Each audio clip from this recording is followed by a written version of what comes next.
A couple months ago, Bowtech sent me its new Reign 6 to test out as part of ArcheryTalk's 2017 hunting bow project.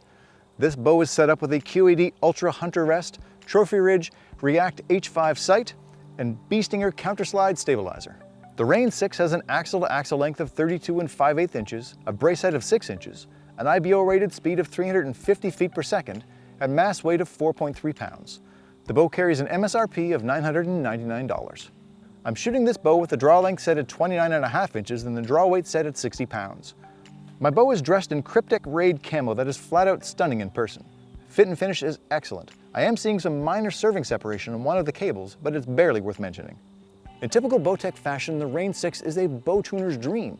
Top and bottom yokes make affecting arrow flight really easy, and Bowtech added a very cool innovation to this bow in its micro sync dial. A couple of twists on this dial and you can affect cam timing without ever putting the bow in a press, which can save you a lot of money rather than taking your bow to a dealer. You can drastically change how this bow feels with just the flip of a disc, with both comfort and performance modes. I started out using the performance setting, and this offers up a fairly stiff draw with a bigger dump into the valley than I prefer. However, that valley is quite generous and you can relax at full draw without worrying about the bow wanting to jump on you. And though this bow uses cable stops, the back wall is nice and firm.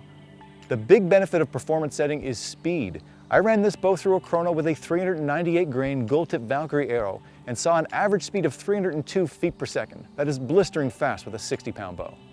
Flip the discs to comfort setting and the bow has a change in personality. The draw itself feels much easier, though there is still a hump going into the valley. Letdown is also much less aggressive. As for speed, I saw an 8 to 10 foot per second drop compared to the performance setting, which still makes for a quick bow. My biggest gripe with the Reign 6 is the grip. It's much more rounded than I normally like, and it's also quite narrow, which makes it feel to me that it moves around a little more in my hand than I would like. As for accuracy, the Reign 6 is a winner.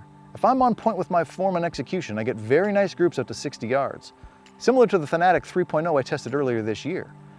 However, this bow does not suffer any errors on my part. It can be crazy accurate, but it isn't what I'd call forgiving. After you release the arrow, the Reign 6 is wonderfully quiet. I didn't have a decibel meter on hand to test it, but I think this is the quietest bow I've tested this year.